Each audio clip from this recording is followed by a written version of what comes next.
So do you enjoy doing cardio every day? I do. Yeah, I think you are a Yeah. cardio person. You think? I feel like you enjoy it a little bit Mm. more than me. I mean, we don't do cardio every single day, but maybe like 6 days out of the Yes. week we do it. And I personally never, well, at least when we met, I wasn't like as consistent, I think. I had done bike in the past and I had done the treadmill, but I really like doing the bike every day because when we do it every day, you get to pick one day out of the week that we Yeah. skip. To me, it's harder to come back after skipping a It day is. because I'm like, oh, I don't want to do this again. I But know. when I'm doing every day, it's easier. Yeah. But when we do get to skip a day, typically the only time we skip is when we both agree. So it'll be Yes. like one of us will say, "Should we skip bike today?" And the other person will say, "No, not today. Let's And then do we do it." the bike. If one of us wants to do it, we both stay committed. But if we're both like, let's skip, It's a win-win. it's like fireworks go off, which is so silly. But the little things, and skipping a day of cardio, it feels good. Welcome back to another episode of Relations Pod. Welcome back. It is great to have you all here. For those of you who don't know who I am, it's Dr. Tyler. We have Gabriel, of Gabriel. course, Yeah. and our third party member, Lavali, is joining us as usual. Yes. Very talkative today, Oh, wow. so be ready for her. Be ready. So, today we're going to be discussing relationships. And at first, I thought maybe we would dive into friendships. And then I thought, well, sometimes, even family relationship dynamics Yeah. can be so different.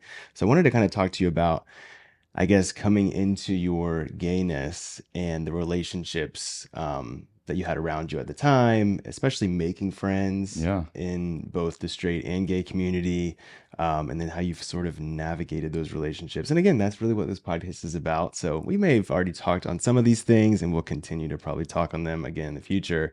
But specifically, where I wanted to focus, at least the beginning of this conversation, was when you were gay. Well, you're gay now.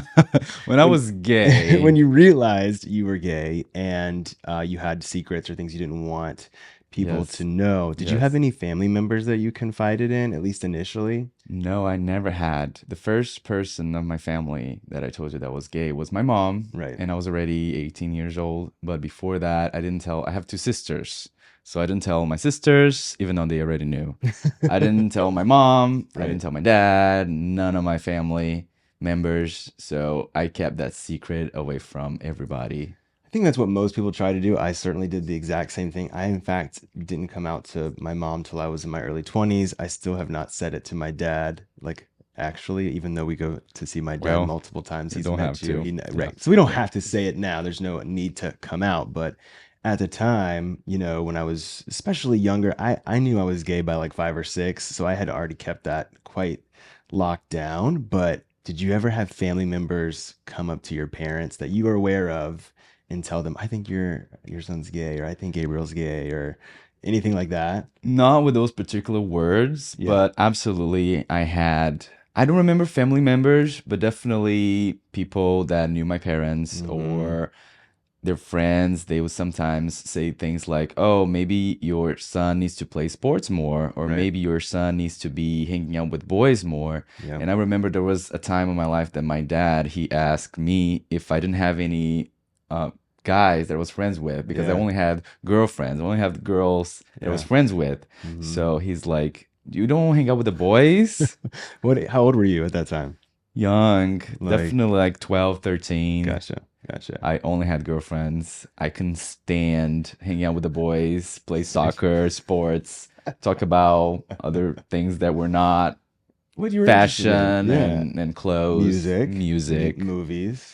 Yeah. Yeah, I think it's interesting because around that age is also when our friendships sort of start to divide and into what your interests are, Yeah. right? So like 10, 11, 12, you start sort of realizing that you're not in a big friend group anymore. Now you have to kind of pick your small niche. I feel like when you're in elementary school, you're like 5, 6, 7, 8, 9, 10. You kind of hang out with everybody. At least I Yeah. did. I mean, I had big groups of friends. I remember like I'd have birthday parties at my house and there'd be like 50 kids there. I don't even know Wow. 50 people now. But at the time, like the whole class would get invited. And then as I got older, it would be smaller selections of the class or groups.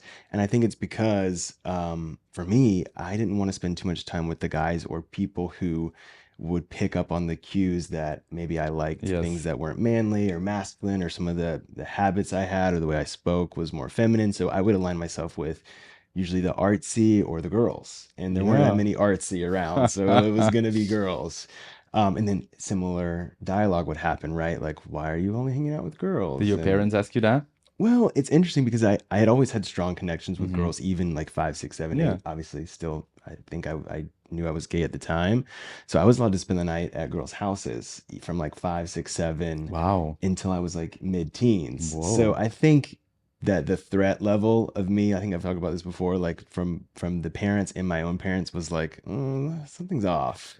But what's interesting is like I would have my parents would give me like mixed signals. Like one minute they'd be like, I could tell they knew something was different, Yeah. and then the next minute it would almost be like they had blinders up. Did you ever feel like your family kind of knew, but they just were avoiding looking straight at it? Definitely. I mean, when I was 2 years old, I used to dress my mom's clothes in the bathroom, and they all knew that. Yeah. And that becomes a little murky, right? Because Right. when you're one, two, three, four, five, you're kind of like kind of Right. figuring You things can out. be curious, Yes. And a lot of but kids are. as I grew older, I was still hanging out with girls. Right. I was not bringing any girlfriends Mm-hmm. home. I was not hanging out with the boys, not playing sports. I obviously had a feminine voice. I remember there was a point around 15, 16. My mom brought me a Playboy magazine for me to read it, Yeah. and I never opened that magazine. Yeah, I think we It's touched still on there. that a little bit, that our parents, it's funny. I didn't get the Playboy magazine, but I remember my dad and my mom. It's funny, they got divorced when I was two, but they ended up seeing each other a lot. They lived in the same city. They went to the same church for years, and so my dad brought me to a pastor that was in our church, and basically to say, hey, we think you are doing too many feminine things. You should probably Wow. try to pick up things like football and this and that. My dad was there too, I remember. And it's so funny because I think I like blacked out the event. Like Yeah. I don't see a lot of the memories of actually sitting there, but I remember the room. I remember because it was so traumatizing to sit there and have some like pastor who I barely even knew like tell me the problems with my Wow. personality and my characteristics and what I needed to change, and my dad to be like, okay. Did it you change know anything? no, it didn't change anything. It didn't, no one like, luckily my parents never pushed me into doing anything that I didn't want to do. I think my stubbornness was going to put up a fight either way. Yeah. So they, That's good for you. yeah, I mean, I never had to conform to those Yeah. things, but that doesn't mean that like it didn't traumatize me, even, Obviously. to this moment. Of course, because you're So changing who you are.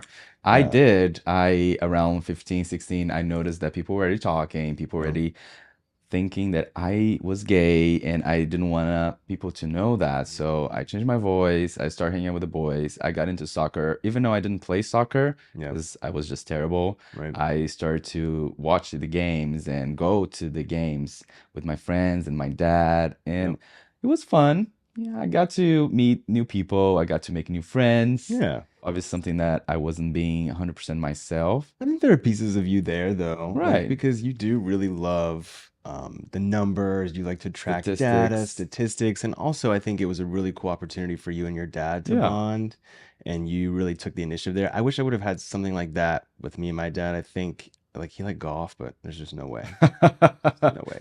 I mean, he likes football too. Again, there's just no way. And also, I mean, we just didn't have that vibe. You lived in the house with your dad, so you saw him a lot. Yes. So, it was good to foster that Good relationship. timing. Yeah, and it's interesting because, like you mentioned, we all kind of change ourselves in some capacity, and certainly, 11, 12, 13, 14, as I was realizing I was different, I certainly hit a lot of things. Luckily, I really loved the beach and to surf, and I lived 20 minutes from Jacksonville Beach, and so I kind of threw myself into the most masculine thing that I also Wow. enjoyed, so Hmm. surfing. And so don't get me twisted, I'm not a professional or great at it, but we would go every day, and it was something that I could hang out kind of Yeah. with guys too, would be present, but I would still mostly hang out with girls. And Because it's a sport. it was a sport, right? Yeah. And so I really clung on to that until I got my license, and then I was like, I can drive, so I can do whatever I want. Well, in Brazil, we don't have many options. You either play soccer or you don't, or you don't Right, play any sports. right. So I remember in school, we had physical education, Mm-hmm. and the girls would be sitting in a bench talking for an hour, Yep. the whole class, and the guys were playing soccer. And I didn't play soccer, so I will be hanging out with the girls Yeah. every single time. And that's the other thing too, is I would hang out with a lot of girls around those years that I was kind of suppress, who I was, or maybe not so much suppress it, but just like keep it to myself. And so I would find girls that I could be like, oh, this is my girlfriend. And I remember, being like, okay, I'm gonna pick a cute Yeah, one. And right. I thought that was kind of like something that I could do in the meantime. And you know, I did that too. I mean, it works because you're friends with them and you can bring them home and you can say, "Oh, this is my girlfriend." And they're yes. cute and My problem was even at like 13, 14, 15, the girls that I would hang out with were like, they wanted to go far. And I was like, no, no, oh, no. that's because you're cute. Hey, They want something more. it's funny because again, this is back in like 2003, 2000, 2, 3, 4. I would go to these like teen night events too, which we had in Jacksonville, where all the kids from like different schools would come to this water park that also was an arcade inside. They'd lock us in there. I think it was only like age like 12 to 16 was Yeah. allowed. And I remember that's where I would, be able to socialize, and those were the times that I kind of would hype up my like macho. I think I'm like a straight guy Yeah. trying to find different girls because girls also would be present there from different schools, so I could again be like a person that no one knew and kind of just like I don't know, be in the moment, but it was also a hyper like sexualized Yeah. vibe because we would dance all night, and the songs of the time were "To the Sweat Drop Down My Ball," "All These Is Crawl," like very sexualized for 13-year-olds. So looking back, maybe they weren't. It's not their fault. Maybe it's the environment and what was expected, but we were just having fun. But then this is the perfect time to bring up Jesus. Let's talk about Jesus. When a girl is like, when you were in the closet dating a girl and she's like, hey, I want to move to the next base. That's when you What? say, Jesus is here, he's listening, and I'm not ready. So pull out that Christian card when I can use it. I'm sorry, I'm not ready. Maybe when we get married. Yes, maybe when we get married Yes. after 2 kids. Obviously that's not right because, Right. but Right. I didn't even know where kids came from at 13, but that's a Aw, whole nother topic for another day. so But naive. you know, It's funny that you're talking about teen night. We also had teen nights in Brazil, and you could either be, it was from 13 years old to 17 years old, no older than that. And they also played those songs. yep. The funny thing is, most of the teenagers, they didn't know the lyrics Right. because they were It's in English English. songs. Yeah, and we're young, so we don't know Right. English very much. So we're still dancing, Hey, having no idea what they're talking about. And I remember I would go to those places and I had so much fun because I would dance, I would kiss girls, yeah. and that was as far as I could get because no more than kisses, no more than that. I'm not touching, I'm not doing anything. I'm just kissing just so everyone knows that I'm not gay. I kiss girls and that's it. Yeah, I had my first kiss at a Adventure Landing teen night. So Adventure See? Landing in Jacksonville, Florida. We were actually in the laser tag, so it's all Ooh. dark and you have like laser guns and your thing. It's a very high adrenaline situation for a 12-year-old to be like trying to dodge lasers and be good at laser tag and also accompany your female Wow. companion who wants to kiss you Oh in the my middle of the God. dark. But I was like, at this time, I think I'm ready. And I just remember a lot of tongue, getting a lot of tongue, and it tasting like bananas. So Mm, to this day, I still remember this, like, and maybe because I don't know what we were eating, but bananas. bananas. And at that moment, I quickly realized this wasn't for me. But we still stayed boyfriend and girlfriend for a little while. I was able to dodge those Yeah, you have kisses. to keep it for a little longer. You know, people need to think that you're Yes. dating, Oh, and it's all yes. part of the And then when like another pretty girl would show attention, then I would pivot, break up with that girl, and move on to the next one because then you get to start all over, right? You get to take it right, slow, and then when it right. gets too hot and heavy, It gives you more time. it gives you more time. And at 13, girls are not taking it seriously either, so you're not. It's not like I was breaking hearts. But it's funny. I do look back at sort of my affinity to like water parks and stuff. I Yes, love to go to theme parks and water parks, but I think a part of me still wants to relive like those teen yes, nights that I would go to the water park, and sometimes we would be able to dance outside and ride all the rides all night. It would be like until midnight. But what I do love, and I hope or wish that 13 to 16-year-olds had a space for this, is being able to dance to music with yes, all your friends with no phones, no yes, cameras. You could be a yes. fool. I would be like doing the crybaby on the floor at like 12 years old, like humping the ground. Do we have footage of that? No, absolutely not. Unfortunately. But that was the Well, point. right, there's no phones. Right. And I don't Right. know if I was a good dancer, but in my head, I mean, I always wanted to be a dancer. So it was a fun experience for me. So maybe I also have a twisted idea of how fun it was because I really like to I dance. know, fun times. No phones, dancing all night, no drinking, Hmm. just hanging out with the friends and Yeah, it was interesting too when I would go, because again, I was like 12, 13, 14. Like my sexuality wasn't overtaking it yeah. enough to where it became a priority. Whereas like 15, 16, when I finally got my license, that was more the idea. Like I was kind of ready to be an adult. And so, again, the timing was I'm kind of done hiding. I don't want to be, uh, this facade of who I am. I want to actually be myself. And so having my license and being able to have some freedom helped a lot. And of course, I had one gay friend who I had met when I was like 13. His name's Frankie. If he's listening or watching, I've known you forever. You are still my bestie. And do you remember meeting your first gay friend? I met my first gay friend here in America. Wow. Yes, So when I you were was older, 20 years old. I right? didn't have any gay friend in my hometown. I did have a 3-year long relationship, so I think he was my Yeah, friend, obviously my boyfriend. So he was the only gay friend that I had for a while. And right. then my first gay friend was here in America, 20 years old. Never had one in Brazil because I was so shy and I was so afraid of people discovering about my sexuality in my Right. hometown. And even when I left my hometown in Brazil, I was still shy. I was still so afraid of what people would think Yeah. of me being gay. So I always try to hide that in college. And then I moved here. I thought, well, I have nothing else to lose. I live Hmm. away from my past, away from my family members or everyone that knew me back then. So I can start over and I can Right. be myself. And I remember my first gay friend here was a person who is from the same place that I'm from in Brazil, Right. which is shocking. We share same hometown. So that was the first sign that, oh, maybe we should bond, maybe we should Yeah. become friends. And we became besties. And I'm glad that we connected, which Yeah. is interesting because we connected here, not Crazy. there. He comes here for vacation and we get to see him. But it's funny because we never met back then. We Crazy. met here. Yeah, what a unique perspective to be able to share that you're both Yeah. here, but yet it's that's really cool. Yeah, I met my first gay friend much earlier. I was like 13 or 14. We were actually at a friend of ours' birthday party, and we a mutual friend, he went to a different school than me, and I kind of saw him from afar and I'm like, he looks like me, if you know what I'm Mm. saying.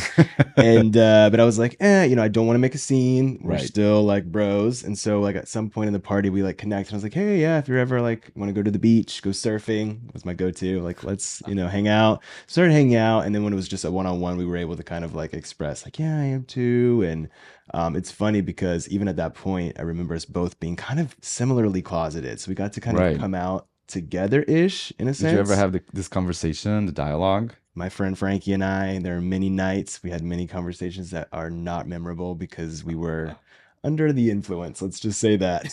So, that being said, when we had connected, actually, unfortunately, very soon after that, he moved to Orlando. But I got my driver's license. And so it was this like Mm. new kind of fire behind me to be able to go and travel and hang out with him, the only gay friend I had, but also in a different city Right, you could escape. escape. And remember, there's no like, well, there's social media, but it's not heavily used on our phones and things like that. So I would go to Orlando to kind of create New reality, a new you. separate, yeah, a separate sort of version of myself. And I think when you're gay growing up, you're really good at learning to compartmentalize Yes. everything. You have this friend for this, you have this personality for school, Because this you for have your secrets. right, because you have so many secrets. And so it was the perfect solution for me because I could compartmentalize my gay lifestyle that they like to say, in Orlando, and I could be back home in Jacksonville and just kind of be under the radar. Double identity. Yeah. And so it was, and we'll have to have a whole nother discussion on my escapades in Orlando with Frankie. We should have him on. It'd be fun to talk about. But um, I remember that I had MySpace, right? And so MySpace was becoming really popular. I had it when I was like 14, 15, 16. A completely different Yes. generation Yes. of internet, right? That was the beginning of social media. Yeah, and the beginning of being able to connect with people, Yeah. but you'd post where you were and little pictures and things like that here and there. But I guess my cousin who lives in Georgia, and I would see her maybe like every other year. She was my age and she had seen my MySpace. So I guess it was a family event that I wasn't there. And so Uh-huh. she approached my mom. I was probably like 16 Uh-huh. and said, "Oh, I hear Tyler's gay." Oh my God. Yes. So Oh. not great. And there were many instances where things like this would Mm, happen, but that was the first time it was like a family member who really I wasn't even that close with. And that further like solidified my need to cape. separate Yeah. and like to like really make sure that when I am in Jacksonville, I am laying under the radar, and that way also be careful of like what I post and things like that. But what it really did was it separated me from my entire family. Right. I decided at that point I didn't trust any of my Yeah. cousins. I didn't trust anyone who could possibly get upset with me or for Right. some reason have a need to go and kind of confront my sexuality to my parents. Because they use that to harm you, maybe. Right. Yeah. And to this day, I've never seen her again. Wow. I've refused. Yeah. She was a kid, Was she? teenager. But what is the vindictive, like, where That's does that true. come from? Because we Yeah. were always cool. Like, we were Right. always, actually, when we had hung out as kids, like, I really was close to her. She'd come down to Jacksonville with her family and stay with us. We'd all go to the beach, and she had Yes. like two or three brothers, and we would all like hang out. Well, but this is back in the day, middle 2000s. Things were a Yes. little different. Hopefully that changed a little bit. Yeah, I mean, I think it's just some of those like healing wounds that I still have. I'm Yeah. also very weary about people because I feel like the majority of people show you who they are, and you're Yes. supposed to accept that. And until they show you otherwise, you should remain aware of who they showed you who they were, right? And so I have a Preach. preach, mama, but I have a lot of family members that are like that. You know my family. We Yes. are nuts. And I've seen my mom kind of go through these cyclical moments where someone in our family does something harmful to her, and then she forgives them, shortly after, and then it happens again and Yes. again and again. And I decided at an early age that I was going Not to put doing to stop that. to that. Yeah. Unfortunately, I've seen my mom kind of have really tough experiences with relationships, from men to friends to family members, Maybe that and comes from the family yeah, and I think it's relations. it's also I have a lot of female family members that are very dominant personalities, and I think Wow. she's learned some things that aren't great from interactions she's had with her sister and her mom. I think she's doing awesome now though because she's put it all behind her. But growing up, I saw it all, right? She finally's at this point now where she's like, I'm done. She's in her 50s How did your mom react to that? to my cousin approaching her. Yeah. So she, of course, was like, I don't know what you're talking about. And I'm sure she was not one on one. I Right. didn't ask my mom for many details, but as you can imagine, and like, I think it was a family reunion in Willacoochee, Georgia. So if you can imagine going up, having the balls to go up to someone who you're not even close with's parents and ask them. I wonder if there's someone from Willacoochee watching this video. If there's someone from Willacoochee, Georgia watching this video, we're probably related. Yes. How many people is there in I Willacoochee? don't know, probably 200, maybe less. I think there's one stop sign or stoplight. But yeah, so anytime those types of situations would occur, which happened like a handful of times, I would always say, "Oh no, mom, This is there's fake news. fake news. She's trying to start drama. Yeah. She's mad at me for something." But the ones that would stick out the most would be the ones where I was confused because I didn't do anything wrong. An example, typically I'd be like, "Oh, they're just mad at me," but I didn't do anything to this family member, which was what kind of traumatized me, right? Like, why are people coming for me when I didn't do anything? So that again, pushed me away from expressing and exposing who I was to even some of my closer family members because I thought, well, I'm going to do something wrong one day and they're going to throw me under the bus. Has your sisters or any of your family members ever come up to your parents? Yes, I have two sisters, and I remember there was one time my older sister, I don't remember what point, but she told my mom that I was gay, that she heard something, that I kissed some boy in town, which was true. I did. And he actually was the cousin of the girl who I was dating, Oh no. supposedly dating, and she liked me, and I like her, and we had this New Year's party in her farm, and her cousin was there. Oh man. And our families came because my parents were friends with her parents, big group of people, and we were playing hide and seek at night, and the cousin was playing, and he was very cute. I was 15, and we separated. We were in pairs, and guess what? I kissed the cousin. I don't know how people find out, but they did. I remember there was a social media in Brazil where people would post gossip just anonymously, and they can post anything. And it was kind of like a blog of the city, and they will post all kinds of information, sometimes incorrect, but sometimes they will post correct stuff, things that were true. And they did post several times that I kissed this guy, and my sister saw, and she told my mom, and my mom, she came to me and said, "Is this true?" I said, "Obviously not. They're just trying to hurt me, or it's just lies." Why didn't your sister come to you? I don't know. But That's a good question. She should have told me right. instead of telling my mom. She should have said, "Is this true?" But I think she saw that. She didn't tell anybody. And she held that information until she was mad at me. So she could tell my mom that I was doing something wrong. I mean, you can't blame her. This is what kids do. And I feel like it's different between your sister because obviously it's hard to hide those types of things Yes. and easy for her to identify. But imagine like your second cousin twice removed from a small town in another state is like, oh, I saw something online about your son in the middle of a public gathering. Well, at least your cousin you can just delete from your That's life true. and forget about her. My sister, I had to. You still had to talk to her. Yes. Well, fast forward to now, things are great with your sister. We love you. but Yes. but you know, it is difficult when you have family dynamics like that. I mean, you had a telenovela happen right Yes. there on New Year's Eve. Yes. So you could write your own script for Globo. Yes. New Year's of 2010, I think. Yeah. See, not too long ago. Not too long 14 ago. years ago. I was already kissing boys.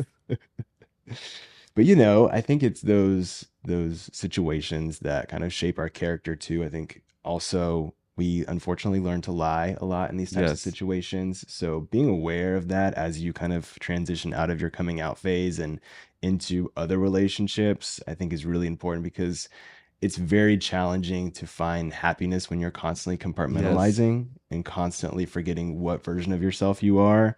And I think there are adults out there who have to do that because of their certain circumstance or Yeah. situation. And if you're a young person listening to this and you're having to compartmentalize your life to get through whatever you're going through, we've been there. It is worth trying to just make it through so you Yes. can get out unscathed and try and avoid conflict, but do realize that at some point you're going to want to find that time where you can feel free and happy within yourself to release those partitions and be authentically yourself because that's when you're going to find peace and happiness regardless of what's going Yeah. on outside your life. And time is different for everybody, right? You're gonna feel ready for that moment to come out. I think this sounds silly and cliche saying that, but everyone has different times. Sometimes Yes. you don't want to tell that to your friends and family because you're afraid of their reaction. That's okay. Yep. Live your life knowing that you can share with them later, and it's okay. It's okay to have those years that you're like discovering and having double identity and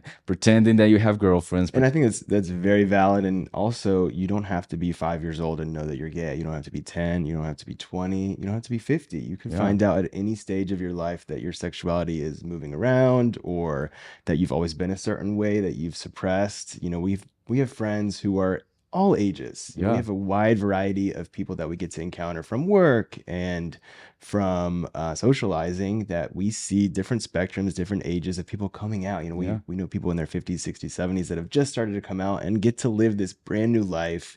And it can be positive. You don't have to think of that timing as wasted because everyone's out there living their journey. So definitely don't rush. You'll know when the time is right. You'll know when the time feels right to release those partitions to allow either everyone in or to allow yourself to move forward and leave everyone behind, whatever is going to be best for your sanity and your journey. So that's my tea on that. Would you do something different back then when it comes to your relationships? You know, I always say that everything kind of lines itself into place Right. to bring us to where we're at, and I've learned so much through all my mistakes. I wouldn't want to do them again by any means, but I don't think I'd go back and make any changes. It all led me to you and to us and to this moment. Oh, So, as silly and cheesy as it sounds, everything kind of happens and you can use what happens to get to your next right. phase. I don't think everything happens for a reason, Right. but take advantage of everything that is happening and kind of create Absolutely. your own path. I do wish I had a friend, could be either a boy or a girl, that I was 100% confident and sure that I could tell my secrets and Yeah. maybe share things that I didn't share with anybody at that time because I kept everything to myself. So the only thing that I maybe would change is the fact that I did have a lot of friends. Maybe if I told about my sexuality to my best friend early on, they wouldn't judge me. And maybe Yeah. we'll have a better relationship because then I'll be expressing 100% the way that I am. Yeah. And I don't get me wrong, I had some friends growing up, but I was never, I don't think until this moment, I've ever met someone that was That's 100% true. confident. It was literally you. And it wasn't with the night we met that I was like, I can tell this guy everything. It felt like that, but over 5 years now, I feel like this type of friendship that we have Yes. is definitely something that if I could go back and get multiple of those would be great. Yeah. But sometimes They they're are rare. once, yeah, once in a lifetime even. Oh, So I'm glad I got you. But we hope that you enjoyed this discussion about relationships. Again, it was kind of a vague topic, but just wanted to sit here and talk to you and think about, our past and what felt naturally to talk about today with this overarching yeah. theme. But I'm sure we will be touching base on more relationships in the future. But what questions about relationships do you have, or tell us about your relationship? What is it about your relationship with your partner that makes it special or unique, or maybe some friendships or stories you've had in the past that were a bit difficult that may help some of our listeners or viewers that are trying to figure out if coming out is a good time for them at this moment or if they should wait a little longer. We'd love to hear stories. Please keep commenting, liking, sharing, subscribing. We'd love to hear from you. It's always a pleasure to have those incredible discussions. Sometimes lightheaded, Yeah. sometimes. Lighthearted. Well, if you Yes. watch the past videos, there's There's some some Easter eggs. So Easter you eggs. gotta follow along. This But is the universe. this exactly. But thank you so much for joining us. We look forward to seeing you or having you listen to us next week. Don't forget again to like, subscribe, follow, pin, all those fun things. And we will talk to you next week. See Thanks you for then. watching. Bye Bye. When you're younger, alone in your bedroom, were you ever caught in action? bye. That would be very traumatizing. No, I don't think I've ever been caught in the bedroom. However, our computer was not in my bedroom. It was in the computer room. Were you ever caught in a computer room? I have fast fingers, so no.